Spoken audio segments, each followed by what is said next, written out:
Alrighty then. All right, guys, what's up? What's up? Welcome to the Local Shred podcast. That's my name for it.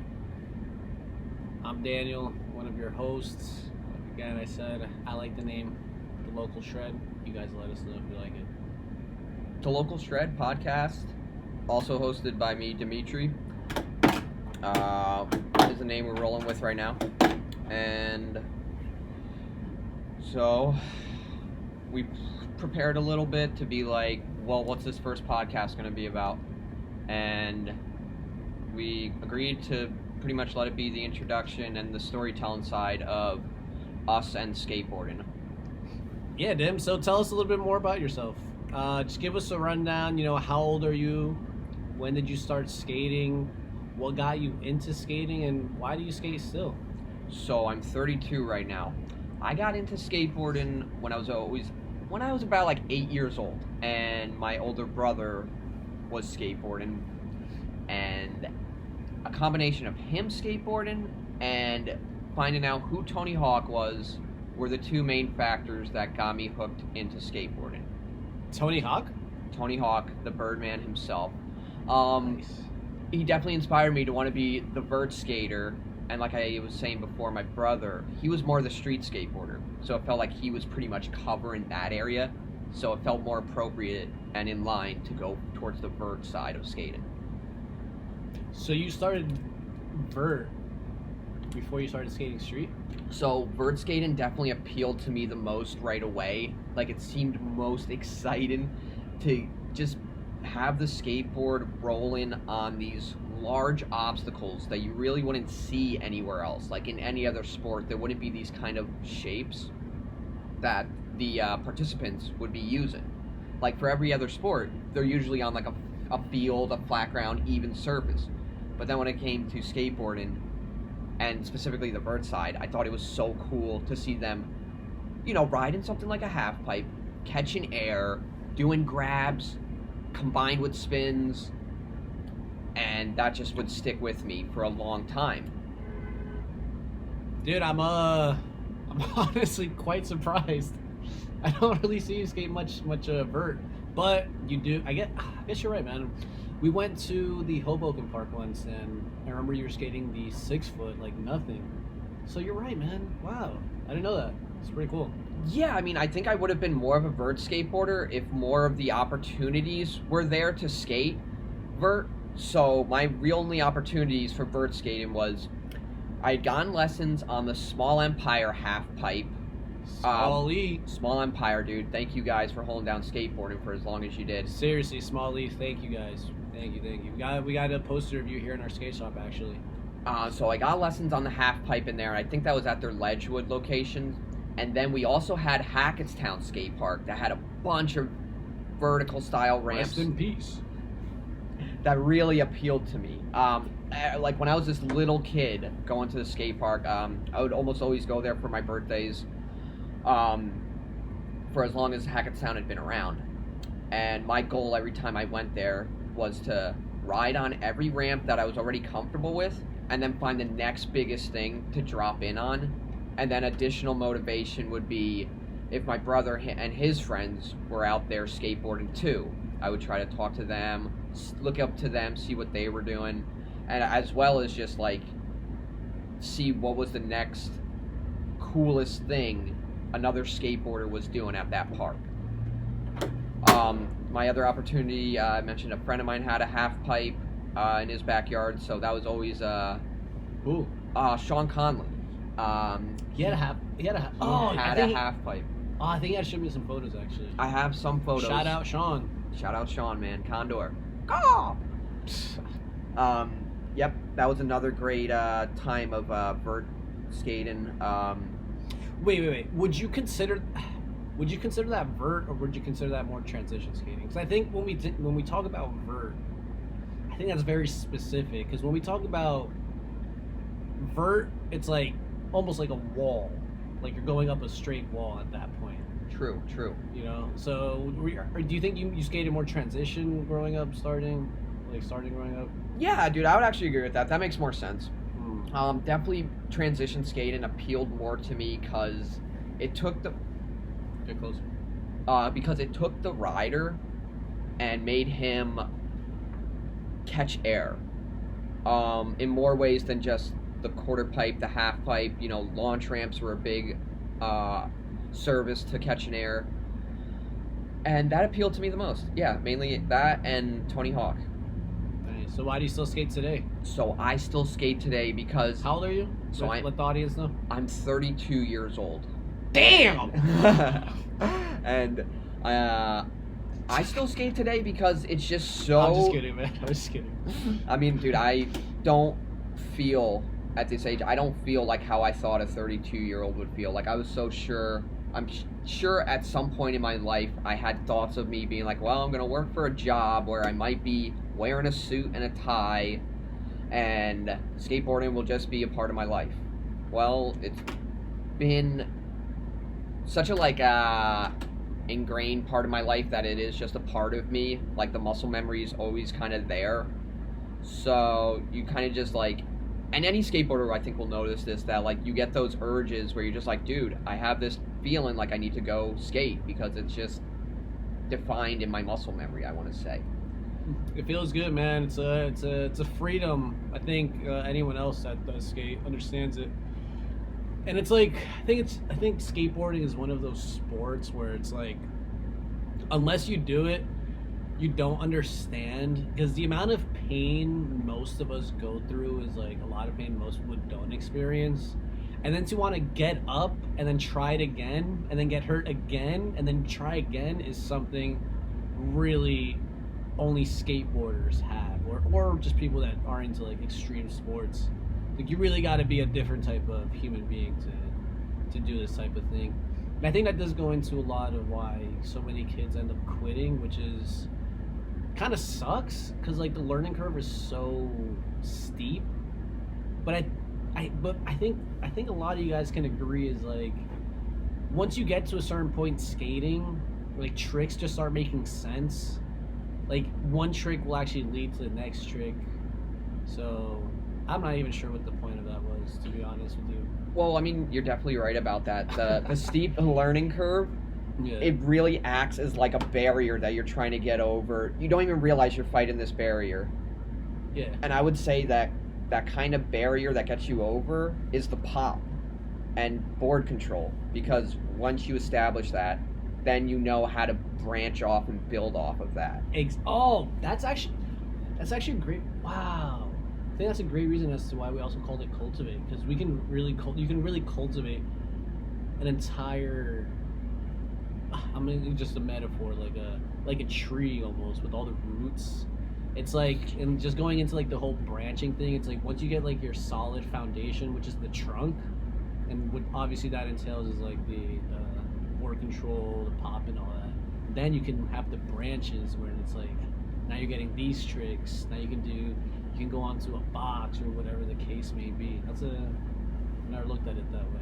Yeah, I think trees grow from the center out. And How long have you been skating now? So then, if I'm 32 now, I've been pushing on a skateboard for like, well, 32 minus 8. What is that? 26? 26 years skating. 24? 26, 24. I can't do math, so it's one of those. You guys can tell us if we're right or wrong. So now, what about you, Daniel? Where did skateboarding start with you? What were the most appealing factors, and why do you still do it today? So, hello everyone.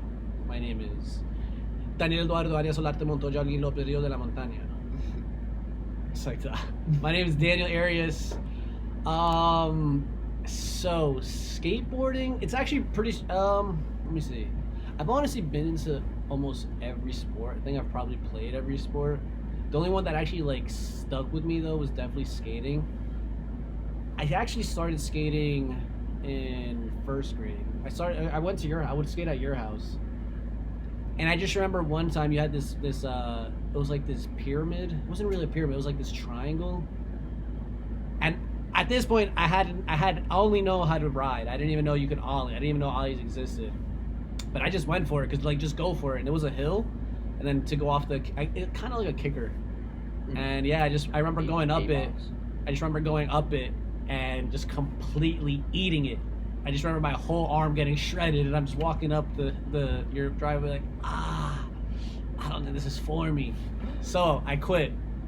Damn it, yeah. I quit for a while. Got into football, basketball, a bunch of other sports that, they're fun and all, but it just didn't give me what skateboarding got me. And then, so in summer of going into 8th grade, I had a cousin of mine, which I'm sure some of you guys actually know who he is, Luis Olarte, so shout out to him. One of the craziest, best styles in all of Jersey. So if you guys have seen him skate, when you had the opportunity to, you guys know exactly what I'm talking about. Crazy steez. Like, you know how many people I would see? He would do a full kickflip, and they'd be like, yo, like, you can't ollie in the game of skate. It's how fast the board would flip. Like, people wouldn't see it. It's incredible. Like, we have a bunch of footage from him if you guys want to ever check it out. But yeah, so the summer going to skate into 8th grade, so he was always been my older cousin. He's always been like someone I looked up to quite a bit. Pretty much my whole life, because I don't have an older brother. Well, I do, but he's not like my like full brother. I never lived with him or anything. But yeah, so Lewis has always been like a great like role model. And yeah, so I'm a little kid, and he's telling me he wants to learn how to skateboard, and I'm like, wait, I thought we were into Star Wars. I guess we're gonna get into skateboarding now. So then I was like, all right, I guess I gotta do it then.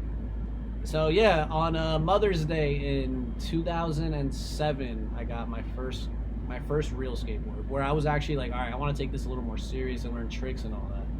So I got the skateboard, and I remember coming home with it, and I was like, Lewis, look, I got a board. Like, let's learn how to skate. So it wasn't really a like, I'm only gonna learn this. Like, look, I got one, so we can both practice. So I remember the first day actually we got a skateboard. We both learned how to ollie in his garage. Yeah, we both learned how to ollie that day, and then like I think from there we were just kind of like, whoa, like it wasn't like we got on and we learned how to ollie. It wasn't that easy. We were there probably for like 6 or 7 hours, like trying. And we finally got it in the air, and we were just like, holy crap, like. So we just tried for so long, and we got it finally. So you guys knew right away to try and learn how to ollie. Like, that was the first thing you guys That was the first thing we went to. Yeah, that was the first thing we went to. Just try to learn how to ollie. But, like, obviously stationary on top of a carpet. We weren't, like, riding or anything. It was just stationary. And then, yeah, pretty much from there, I was pretty much, like, hooked. It was, like, almost like a drug. Because then, I think, like, maybe less than a week later, he got his own skateboard. And now we finally were able to skate together without having to, like, change boards. And then, look, guys, I'm going to give you guys a crazy good secret to get better quick. Is skate with somebody. Because once they start progressing, you feel like you need to progress. And it's just a constant, like, okay, who's going to get better? Who's going to get better? Who's going to get better? So there is, like, a little bit of, like, a friendly competition. It's definitely friendly competition, because it's like, wait, how did you learn how did you learn how to kickflip already? Well, nah, I gotta learn how to kickflip then. Oh, you learned how to heel flip? Well, I gotta learn how to heel flip. And it's just like, and it's great, because it's like, all right, you just keep getting better, because like for yourself, but then you're also getting better because someone else is getting better with you. And then yeah, man, just throughout high school, like we were honestly just getting, like, our progress was like pretty quick, and it was just enjoyable. And I'm sure you guys all understand this feeling of like, you finally land something where you've just tried for so long.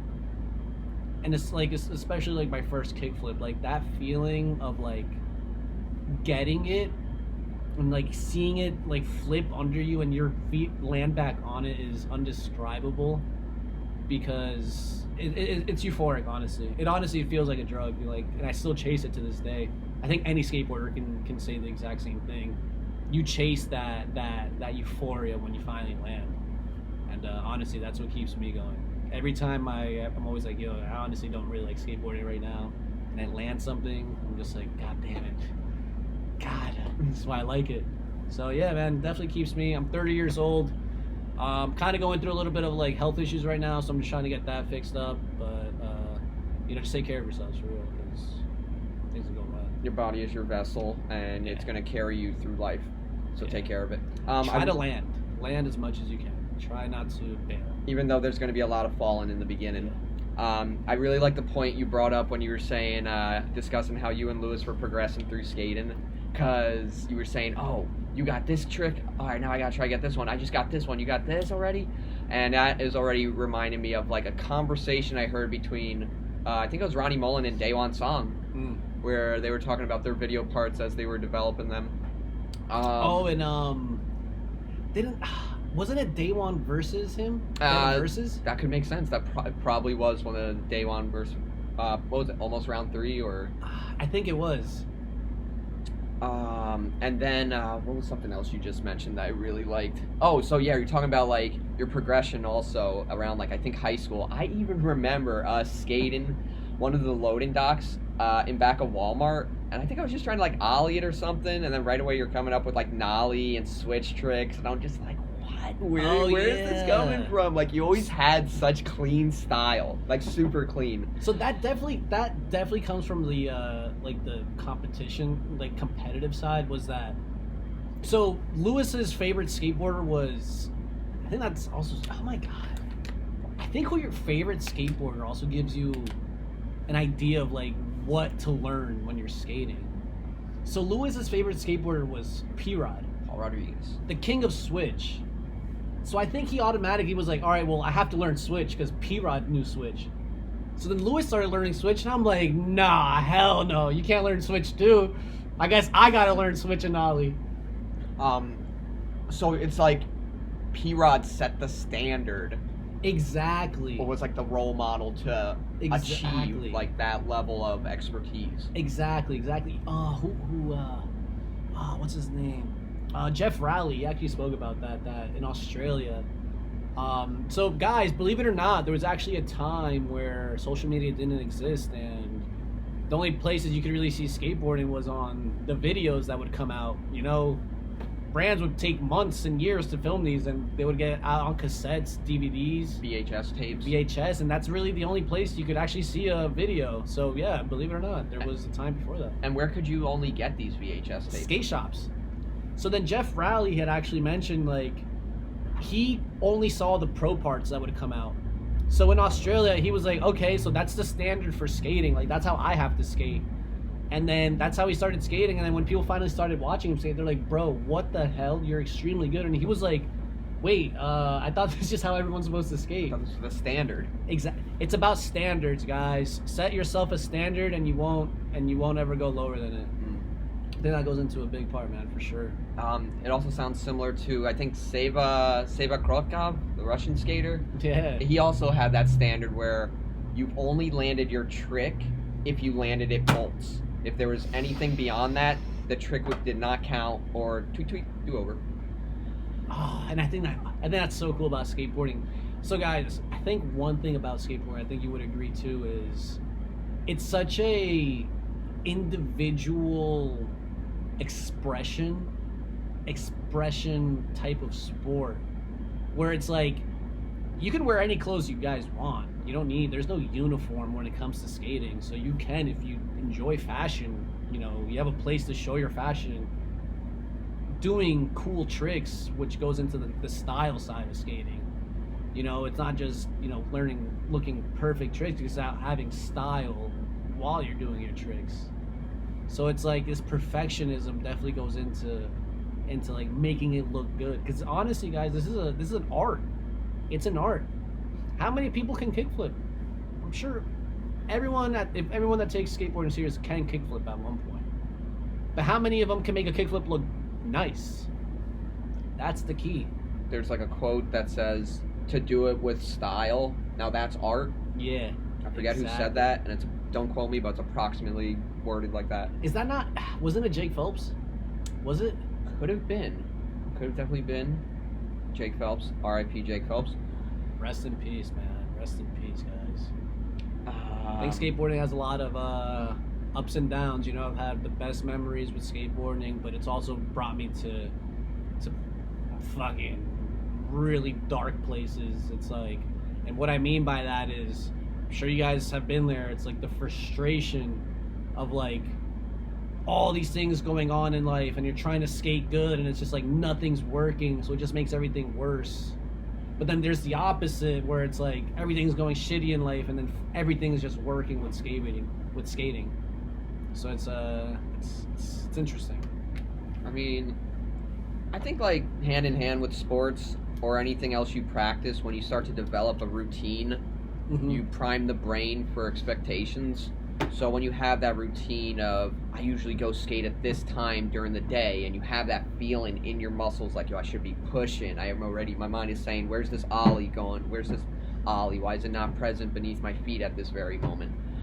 That can be a really good kind of like just point that's like letting you know you have put you've invested yourself into this. It's definitely, there is dedication, there is sacrifice in it, but none of that really feels apparent, or you're aware of that, because if you're enjoying your time skating and you're having fun with it, that's all that really matters. It is really important to have fun, man. Like, that's what's going to help, I guess, cultivate that natural growth. Cultivate. Because then once you make it too much of like a work routine, then it just becomes, it's not fun. It can be easy to lose that sense of fun. Exactly. I mean, I think that is part of like why skaters need to, or why, if you're gonna get into skateboarding, you need to make that consideration, you know, like, or what are you doing it for? Are you doing it to be pro, or are you doing it to enjoy it? Because yeah, you'll see a lot of kids get into it, but when you see their creativity start to emerge from skateboarding, you know, they're gonna think nothing of it beyond like, this is what we're doing because this is what we've either seen and we want to try out, or we really do enjoy it and it's fun and it's developing a creativeness in us. I definitely think with the skate shop that we have, we can I can definitely see that. I've seen a good amount of guys come in here, you know, shy, really like closed in, very introverted, you know, where within 3 months they come in, they're screaming, have a whole different fit on, are a completely different person because now they have something to express themselves with. Because again, you know, there's no correct way to skate.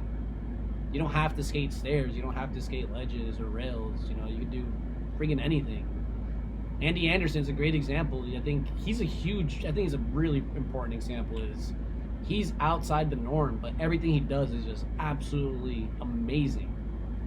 Flawless style, super diverse ability to skate in like if we had limited to 3 disciplines, freestyle, vert, and street skating, he's got a great touch on all those. So it's like I said, you know, he might not be what everyone likes, but when you skate and you see the things he's doing, you appreciate it a lot more.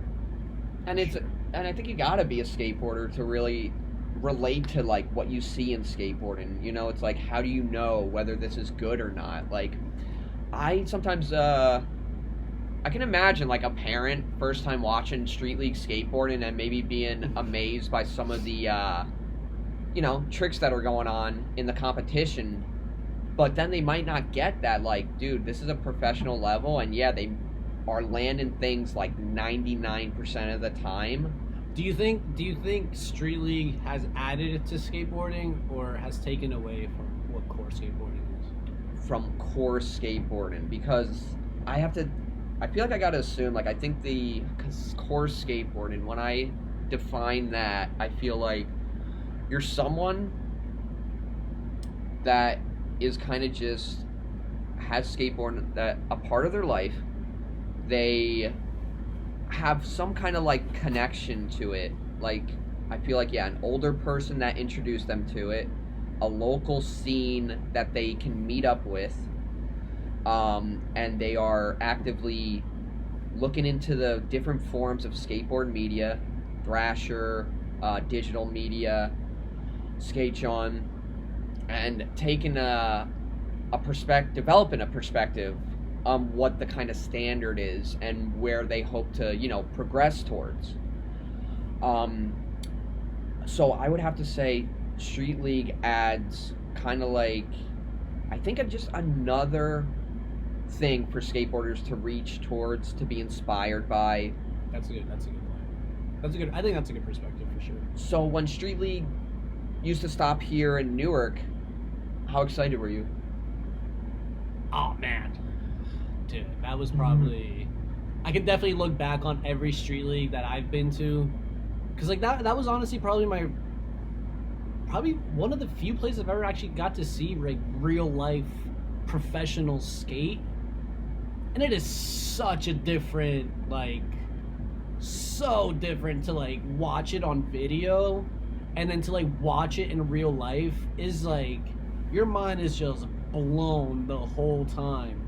I remember I saw P-Rod do a nollie crook, nollie late flip out, like literally within like 5 feet of me, and I'm like, to this day I'm still like. So I agree. I think the natural progression of any sport is going to be high level competition, and I might get a lot of flack for this, but people do need to understand that there comes a point where, you know, if you do want to do this like more serious, you have to think about money, which I don't know why it's like so ingrained in skateboarders. It's like bad to want to make money. There's nothing wrong with it. There's absolutely nothing wrong with it, because you will get to an age where it's like, okay, now I can't skate as much and I don't have a lot of money, so now what? And I do think Street League allows a big amount of people to make a good amount of money to like live off of. And you know, with that, with any professional sport, there has to be like a Super Bowl or just something that's like, that shows like the real skill level of it. Yeah, go ahead. And probably gives you like I was explaining to someone else that like you'll see so many ridiculous extreme levels of skating at any second across all the different social media platforms. That's like, you know, well, shouldn't this person be supported? That was just an extreme NBD. Oh, here's another one. Well, what about this guy? Are they being supported? Does their local skate shop help them out? Are they sponsored? And I think with things like Street League, it helps add to like, well, where do I go with all this talent? How do I get either more exposure or more support as I use the kind of like, you know. And that's not to say like, if you're not in Street League, you're not a freaking amazing skateboarder, because there's a good amount of skaters that have not competed in Street League. And there's also kind of like steps you want to take, or kind of like what do you call it, rites of passage you have to achieve to really get to Street League. It's not like everyone's like, yo, I'm a nobody, or I have a shop sponsor, and then my next step is Street League. Yeah, that's going to be unreal. That's just not likely going to happen. Like, it's definitely there's a sensible order of progression to get to something like Street League or even the Olympic level of skating. I mean, I think I do think it is good. I do like personally that skateboarding is becoming more mainstream, because what that entails is more people are going to have access to that big time platform, where, I don't know if you guys know, there's a lot of professional skateboarders who have to work a second job. Believe it or not, skateboarding is not the most well-paid profession out there. But the bigger it gets, the more mainstream it gets, the more big sponsors, the more money's involved, and then, you know, you can keep skating. So I personally do think, you know, big competitions help, because it showcases to a lot of people who may not have even known about skateboarding, who really only see it as an annoying thing, a trend or a temporary fad. Exactly. And especially with the Olympics now, it's like, I think a lot more people, especially like parents, take it a little more serious, where it's like, whoa, maybe my kid one day can be an Olympic level athlete. You never know. Well, that's also interesting you mentioned parents, because parents are actually getting more involved with their kids' progression in skateboarding by also being the filmer, the content creator, or the person, helping them progress. You know, who's a good example of that? Laser. Crawford. Oh. Is that his name? Yeah, laser. Oh man, I was mind blown when I saw his skating. Bro. I saw him do a line at it was like a Rockstar. Mhm. It was like a Rockstar like event, and right off the bat, he was flipping in every single trick, and I'm just like, God damn. And he's 18 years old, but yeah, man, I watched a documentary on him, and pretty much his dad from the beginning was always going out with him, filming with him, like, you know, hyping him up. Cordano Russell, right? Cordano Russell's also a good example of that. Is Yes. like, you know, his dad was always there, like pushing him, like, you got this, blah And blah. didn't he also like move him? And I don't know if the whole family, but then they moved to California because it's like, yo, this is if you want to make it. Yeah. This is where we got to go. Yeah. And also, And he instilled that discipline in him. oh, he did. Yeah, for Oh, sure. heck yes. Because that, yeah. I also want to comment. Cordano Russell is the dude's just physically huge. He's a Like big guy. He looks like what a He's professional NBA player or almost like a football player on a Yeah. skateboard. Yeah, he needs a 9-ply, right? Probably. I think dude. he needs a 9-ply because of how big he is. Yeah, I read like they were saying he goes through more than the average person, more of the average professional in skateboard decks per session. I mean, he weighs way over 200 pounds, so it's crazy. He might But need, the way he moves is insane. I mean, he might need something like a reinforced carbon fiber or that 9-ply skateboard decks. I also think it's very important to have discipline, because when it comes to skating, I think again it's so easy to quit. But if you have discipline and drive, you can learn any trick. It takes a long time, or some tricks may be easier than others. You never know. You never know until you try. Like, Yeah, would you agree on that? 100%. Because there's a bunch of tricks that Just naturally come easy. naturally come easy. Mhm. A bunch of other tricks that I wouldn't get until I was 30, even 31. Like in here, I got nollie tray flip, switch tray flip. I never did those before. Mhm. And yeah, dude, it's finding those points in skateboarding that you want to keep recreating or reproducing that really helps with your forward progression. Especially knowing how to pop the skateboard is really what's going to do a lot of it for you. Definitely. And there's a lot of different sources out there to reference. I'm sure everyone learns in their own way. You should definitely try and be resourceful in your progression towards anything. You're gonna have to talk to people, skate with people that are better than you, read online, Mhm. watch videos, trick tips, tutorials. Let's go in that a little more. Okay. So an earlier point I had made was, you know, Lewis, he was always better than me. So to me, he's always better than me. So I always felt like I had to get to that level. So going back to skating with people that are better than you, it gives you again a different standard. So think about if you had grown up with only skating with professional athletes. That's your standard. That's what you feel is what it has to be. So you skate with people that are better than you, you're gonna get better. And that not just skateboarding, this goes into anything you're doing in life. You're around people that are better than you, and it kind of takes you gotta put your ego away for a little bit and say, like, you know, there's people that might have more skill than me in certain aspects. Maybe I should learn from them, or maybe let me get around them more. I might learn some more. So definitely, I agree. You know, just being around people who are better, just it's gonna accelerate it. Because it doesn't mean you're not gonna get good. It's just gonna make your progress faster. Dude, it's so true, because another way of being resourceful when learning skateboarding is watching someone in person skate, because I oftentimes pick up a certain rhythm in the timing of skateboarding. Because yeah, timing is a huge factor in skateboarding. In every single trick you do, maneuver, every obstacle you hit, it all comes down to timing off of those fundamental maneuvers. So, but do you think it would make much sense? Because here's the thing that comes to my mind. So yes, it would be always so hyped. It would be tons of hype to skate with a professional skateboarder and just watch them sesh and Obviously, skate not everyone has that accessibility.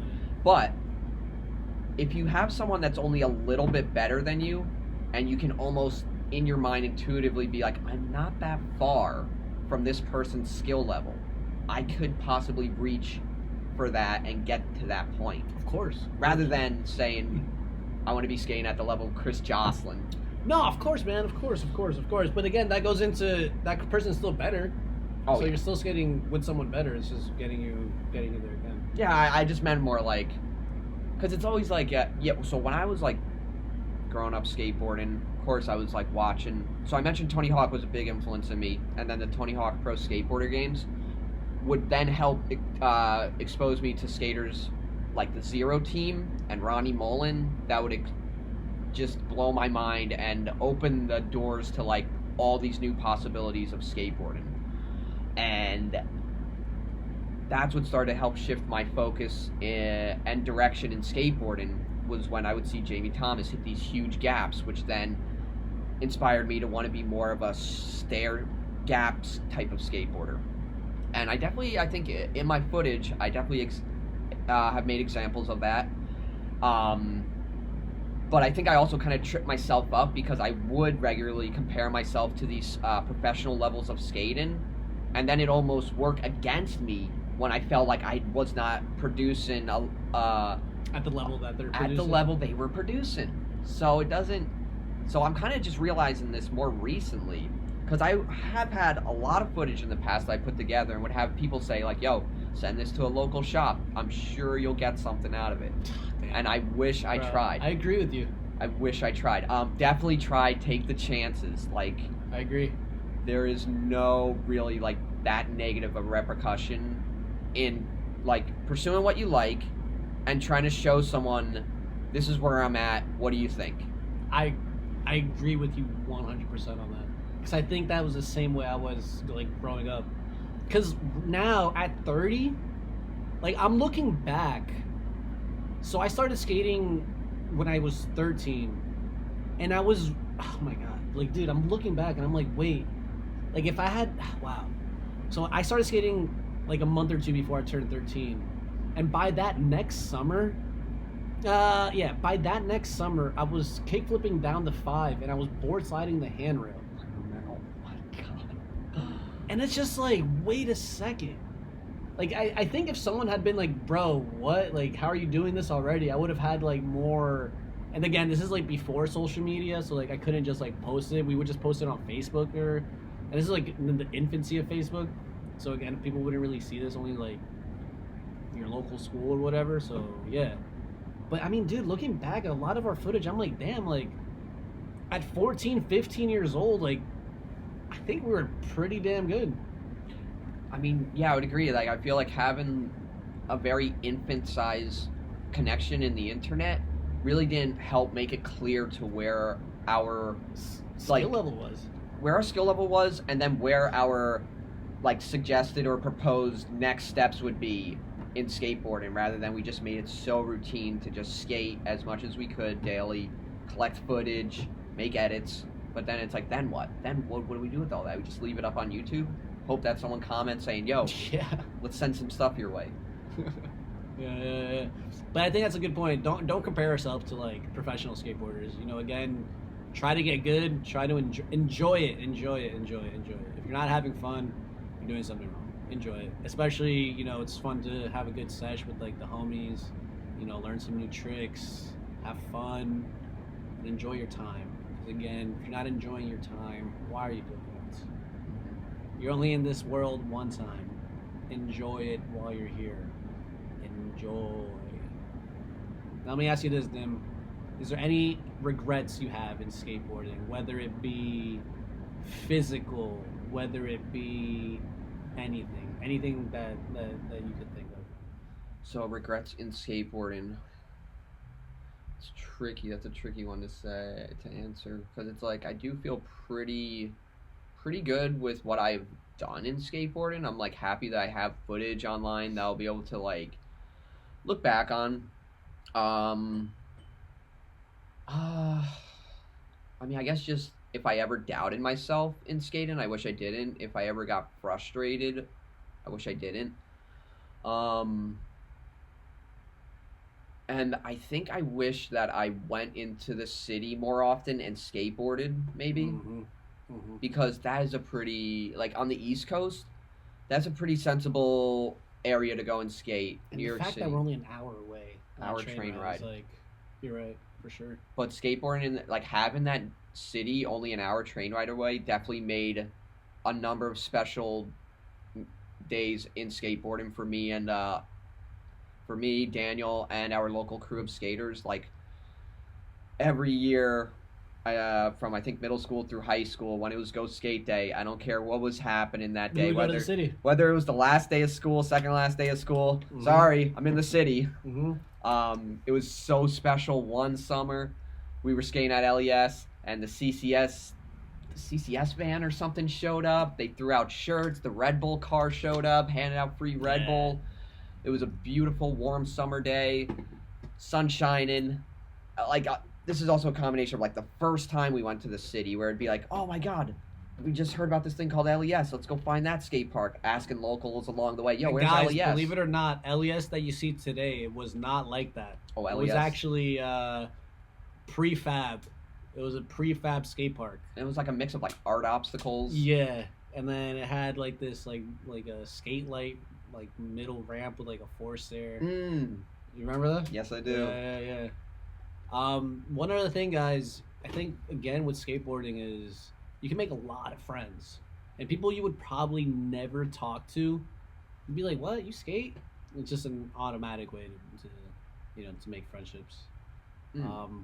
The only thing I regret, like honestly, when it comes to skating, is how do I explain this? Not taking it serious.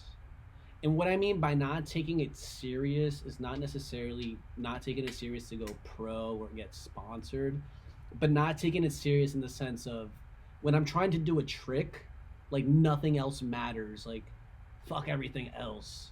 So that's really what I regret, because I know there's so many times like I would try tricks, like, and I was like skating big gaps, and I just remember I would always kick out, like even when I didn't need to, and I think it's just because I just didn't take it, like I don't know what it was, but I just always kicked out, like the last second, like perfect form, catch and everything, I would just kick out, and because of that, I think that's why I'm having all these health issues now with my joints. Is because of the amount of impact that would take instead of trying to actually land on the board. So land on the board because it absorbs most of the impact. That's truly what I regret, because the amount of pain that I go through, honestly, on like a day-to-day basis is sometimes not worth it. And I get a lot of flack from a lot of the kids that come in asking me to go skate. But again, I'm sorry guys, it just hurts. It hurts so fucking much right now. Like within like 5 minutes of me skating, like I have to like stop because my hip is messed up. But I'm getting that fixed soon, so I should be back to normal. And again, take it serious. Try to land. Don't fuck around. If you're gonna go for something, don't go for it unless you're 100% certain you're gonna go for it. No hesitation. Hesitation will destroy you. Do not hesitate. And I think, I think there's a natural order to progression when it comes to hitting gaps, but the limitations mainly stem from what's available around you, and do you have a ride to get you there? Meaning that, like, well... And learn how to fall. Sorry. Learning how to fall. Well, obviously, baby steps. Start small, work your way up. Ollie a curb, a 1 stair, a 2 stair, 3 stair, 4 stair, 5 stair. Do parkour. Parkour is another good one. The reason I say that is because it teaches you how to like roll out of like large impact. Just roll. I'm telling you, that will save you years of pain. Learning how to fall correctly. Keep your momentum going forward, not straight down. Yep. I was definitely there a number of times. You hit some of the really largest gaps, like the helicopter pad that you were so close to kick flipping. Yeah. Like, holy crap. So, you like stuck one, too. So, like that, for instance, like... And again, this is another example. This is another thing I regret. I was always scared to go fast for some reason. Like, it's so counterintuitive, but going fast seems scarier obviously because you got more speed, but it's gonna make it so much safer for you. Because like on that helicopter gap, I just remember I would just roll super slowly, like not super slow, but like with not enough momentum, where I would kickflip it, and it's like a 10-foot gap. By the point you get to the ground, it's just like a just splat. Versus if I had gone fast enough, I could catch it, and then my momentum would still keep going. So yeah, definitely speed is important. And It looks cool. specific to that helicopter gap, I remember the surface of the helicopter pad being very grippy. So that's already working against the skater. Mm-hmm. Like having to be like mindful of the surfaces you're skating and how it's either gonna work in your favor, work against you. It's probably not 10 feet, by the way. Well, maybe like a 10-foot drop, right? Or I don't think it's a 10-foot drop. It's less than probably 10, but it's probably more like than 6. Yeah, it's probably like 6 or 7, which isn't like too crazy, but still at that point, I think we were like super young, man. I mean, definitely do things while you're young. Yeah. And then there was also some of those huge drops you were doing. Yeah, I can definitely remember the footage. Holy Dude, crap. you get some pretty big drops too. You were I think you were the first one to hit a 10, I think, out of our crew at least. Maybe But the guys, 9. don't worry. We're coming back. We're coming back. Cultivate Skate Shop. We're making a nice video. We're gonna make a video. Video in progress already. One thing I will say to all the young guys out there, at least for me, one thing I've always wanted to achieve was to make my own video part, which to this day I haven't, and I'm slowly regretting not ever, like, again, going back to not taking it serious. Because although I might not be sponsored or anything, I think a video part is gonna show like the best side to your skating, and you can always look back to it like, damn, like, look at it. And a proper video part is just, I think it gives you like a sense of accomplishment, and that's one thing I still have not done, which if Lord sees fit, gets me good to go health wise, this is gonna be the year that we get it done. We're gonna get it done. I think we're gonna make tremendous progress on it. This year going 2025, we are gonna hit a lot more milestones. Yeah, we're going big this year, guys. It's do or die. It's do or die, for real. We're looking into doing some school assemblies, getting into the school programs. We're starting this podcast. So yeah, as of right now, we just want to get our feet wet.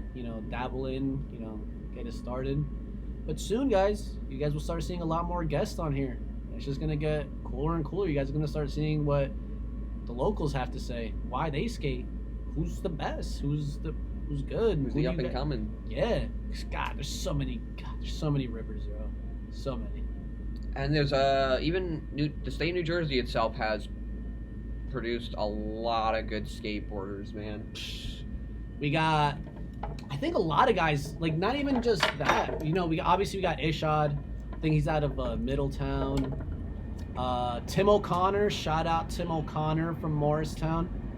Huge support from him. So Tim, thank you, man. Oh, thank you, Tim, so much, bro, dude. Thank you, brother. Yo, I also want to comment, it was so much hype being so we graduated from Morristown High School, and Tim O'Connor, bro, thank you so much, man.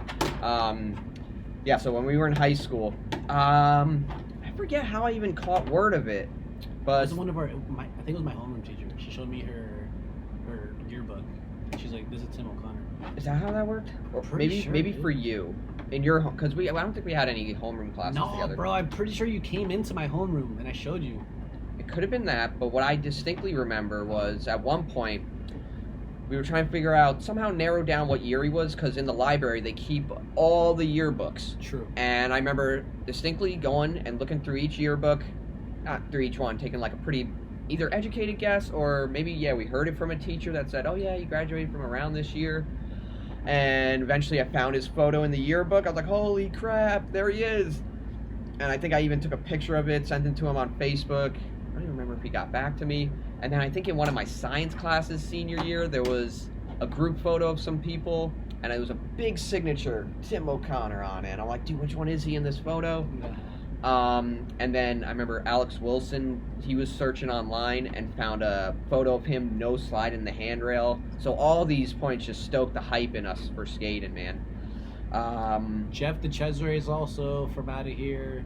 Denville. Liam, I'm sorry if I mispronounced your name. Liam McCabe. Crazy. I think he's absolutely. To this day, I'm so surprised that he doesn't get more coverage, because if you guys check out his videos, his video part, it's absolutely mind-bending. Like, the way he skates is absolutely incredible. Oh wow! So I've been compiling. Dimitri actually compiling a has list. Dude, that's freaking awesome. We got out of New Jersey. Let's see. We got Brian O'Dwyer. Shout out to Brian, man. Oh yeah, I skate his board. He probably doesn't know me, but I remember going to Anvan, going to all the skate parks, and I used to always see him, always see him shred. And at one point, we were the same height. Believe it or not. And I just remember one summer, out of nowhere, I see him again. I'm like, nah, come on, how are you still growing? What the hell? He's Man became huge, tall dude. as hell. They nickname him Bod. Shit's crazy. We got Dave Bohack, Debo. I actually learned about him from a homie out in Florida, believe it or not, out in Kissimmee, Florida. So Dave, if you know him, I forget his name, but he super hyped on you, bro. Super hyped on you. We were skating in Kissimmee, and he's like, yo, you're from Jersey? Like, let me show you my homie. And then this is the video when you had done the double kink at Rutgers. And I was like, what the hell? And it's just crazy, you're out of here. We got, Devin Flynn, Young Ripper. I remember at Freedom one time, he was super small. Probably he was a short guy. Obviously he's a kid. I just remember him out of nowhere frontside flipping down the stairs, and I'm like looking around like, bro, did no one see this? What the hell? We got Fred Gall. Oh, Fred Gall. How can we forget Fred Gall, man? I think he's a huge support system for all Jersey skating, for sure. He was on Habitat. We now got the metal boards and stock. Longest running East Coast brand. Come through. We just mentioned Ishad, Jeff DeCesare, John Gardner. God. He skates for Creature. So, PC, OJ Wheels, yeah. And I think he's taking a break right now. I think he's doing, he's traveling around, kind of just, providing mental awareness, mental guidance, and just overall improved well-being in people all around the world. So thank you for all that, man. I love what you got going on. We got Liam McCabe, I just mentioned him. Mike Vallely out of Edison, New Jersey. Met him. He's actually done a demo here in Morristown, early 2000s. With Rodney Mullen. And Ed Templeton. We got Quim Cardona. I don't know if you guys know him. I've heard of him for a long time, man. Mm-hmm. Tim O'Connor. And then we got Nick Merlino. I don't know if you guys have heard of him. He just frontside flipped. I forget what the stair set is in his latest video part. We should show it here, but we don't have that yet. So next time we'll show you guys the videos. As we get better at this, we're gonna, Yeah, this is our first one. But dude, he just frontside flipped. I think it's like a 25 stair. What? Damn, I forget what it is. So it's like this stair set. You go over the rail into like this hill. It's freaking huge. Ooh. It's massive. He just frontside flipped it. So dude, Nick Merlino's absolutely dope. I gotta check this out. Crazy. So yeah, man, there's a lot of guys coming out of here, man. New Jersey's got the spots. If you can skate in New Jersey, you can skate anywhere. Oh yeah. Spots out here are crazy. Yeah, man. Do you have any last words for our trusted audience? For the audience, dude, if you're a skateboarder, thank you for skateboarding. I think that's all I want to say, dude. Yeah, I mean, I don't have much to say. Just thank you guys all for the support that you've given us. We're obviously still a new skate shop, trying to get our name out there. We definitely both love skateboarding. We've been skateboarding for more than half our lives. We're trying to keep skating as long as we can, and try to keep the shop open as long as we can. And again, just thank you guys all. We're gonna try to do more in the future. We're gonna keep doing more in the future. Some more events. Maybe have some. We got a lot more stuff, so just wait on it. I mean, this is mostly just 2 people running this, Yeah. and but we've had tremendous amounts of support from friends, locals, homies, and we appreciate you so much. And we love skateboarding, and we want to try to support it to the best of our ability. And we're definitely growing in what we're capable of, man. So yeah, cultivate. Thank you Legit. guys. See you next time. Deuces. All right. Thanks, dude.